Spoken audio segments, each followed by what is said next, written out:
Welcome to Messages with Mary. We honor the part of you that knows life has more meaning than what you've been experiencing. And if you're here today, trust that God never places a message in front of you by accident. You didn't arrive here randomly, you were guided. There is a season in your life when it feels like God has hidden you, when your gifts go unnoticed, your purpose feels delayed, and your identity seems obscured by circumstances beyond your control. If you've ever wondered, why am I here but unseen, or when will my moment come? Esther 2 verses 10 to 18 holds the answer. This passage isn't just about a queen being chosen. It's about a God who strategically hides his champions before he publicly exalts them. Esther's story is your story, a reminder that what the enemy meant to bury, God is preparing to unveil. Esther was an orphan, a foreign woman, and a hidden jewel in a kingdom that didn't know her worth.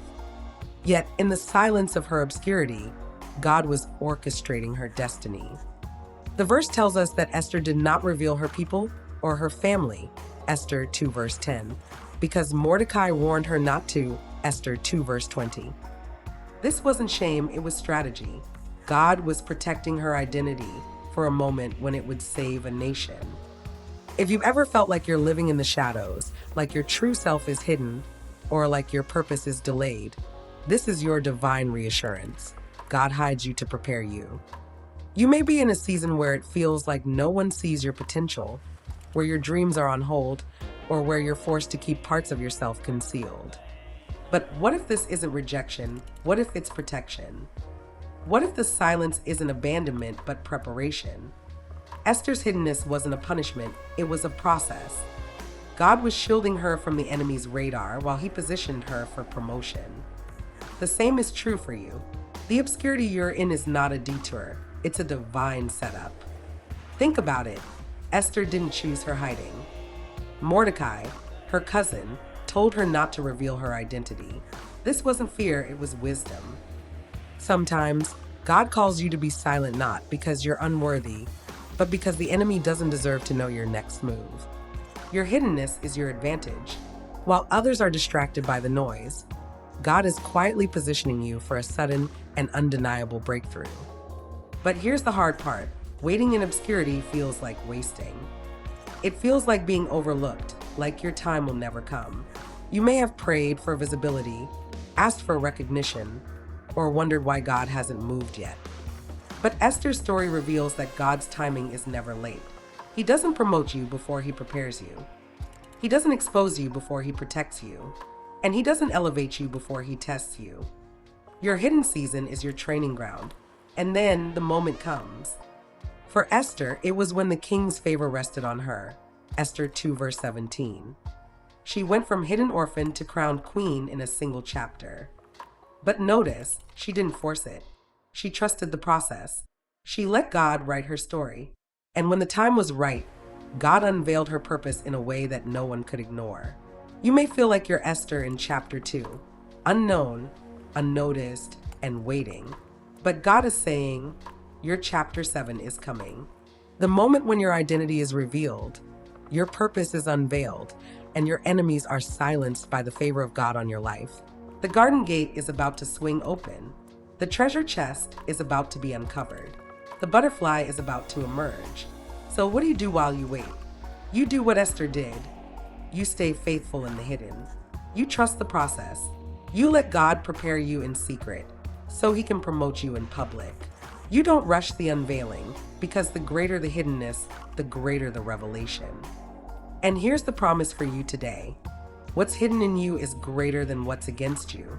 The identity God has concealed is the key to the destiny he's prepared. The silence you're in is the prelude to the song he's about to sing over you. The gate may be closed now, but God holds the key. And when he opens it, no one will be able to shut what he's about to do. And when that gate swings open, when that treasure chest is uncovered, when that butterfly finally emerges, it won't just be a moment of promotion. It will be a moment of vindication. Because what the enemy tried to bury, God is about to unveil. What the world overlooked, God is about to highlight. And what you thought was a delay will be revealed as divine timing. But here's the hard truth about hidden seasons. They test your trust. Esther didn't just wait passively, she prepared actively.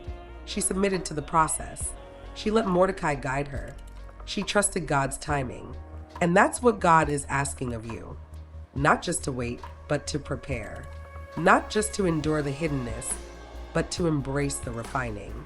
You see, hiddenness isn't just about concealment, it's about consecration. It's the season where God strips away what doesn't belong, so you can step into what He's prepared. Esther didn't enter the king's presence unprepared. She went through 12 months of purification, Esther 2 verse 12. 6 months with oil of myrrh, and 6 months with perfumes. Myrrh speaks of death to the old self. Perfumes speak of the fragrance of Christ. God was not just making her beautiful, He was making her ready. And that's what He's doing in you. The silence isn't just silence, it's sanctification. The waiting isn't just waiting, it's preparation.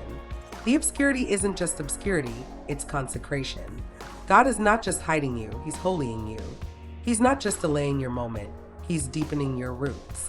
Because when the gate finally opens, when the light finally shines, when the king finally calls your name, you won't just step into your destiny, you'll shine in it. Now, let's talk about the enemy's role in this. The enemy hates hidden seasons because he knows what's being prepared in the dark. He fears your destiny because he's seen what God can do with a consecrated vessel. That's why he'll whisper lies like, "You'll never be seen. Your moment has passed. You're not good enough. God has forgotten you." But here's what you need to remember. The enemy only fights what he fears. If he's attacking your identity, it's because he knows who you're becoming. If he's mocking your purpose, it's because he sees what God is preparing. If he's trying to rush you out of your hidden season, it's because he knows the danger of what you'll become if you stay the course. So don't rush the process. Don't force open the gate before God unlocks it. Don't trade the garden for the spotlight before God says it's time. Because the same God who hid Esther is the same God who crowned her. The same God who prepared her in secret is the same God who promoted her in public. And the same God who has you hidden right now is the same God who is about to unveil you in a way that no one can ignore. But here's the key. You have to trust the process even when you can't see the purpose. You have to believe in the garden even when you're still behind the gate. You have to praise in the hidden place even when you long for the palace. Because the palace isn't the reward, the process is the reward. The crown isn't the goal, the consecration is the goal. And the applause of man isn't the prize, the approval of God is the prize. So if you're in a hidden season, if you feel unseen, unheard, or overlooked, this is your divine reminder. God hasn't forgotten you. He's preparing you. The silence isn't rejection, it's refinement. The waiting isn't punishment, it's purification. And the obscurity isn't abandonment, it's appointment. Because one day the gate will open, the light will shine, the king will call your name. And when he does, you won't just step into your destiny, you'll radiate in it. You won't just fulfill your purpose, you'll transform the atmosphere. You won't just be seen, you'll be remembered. So hold on, beloved. Your Esther moment is coming. Your crowning is near. Your hiddenness is your advantage. And the God who hid you is the same God who will honor you publicly, powerfully, and permanently. This week, I want you to do 3 things. Write down one area where you feel hidden or overlooked. Acknowledge it. Don't run from it. God is in the hidden places. Speak over yourself. God, I trust your process. Prepare me in the hidden so I can shine in the open. Look for one way God is already working behind the scenes.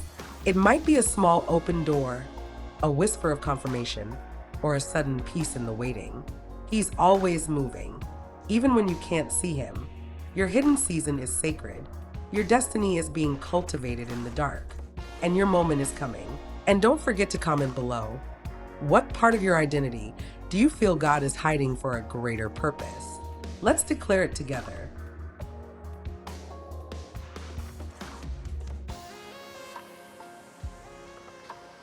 And don't forget to comment below.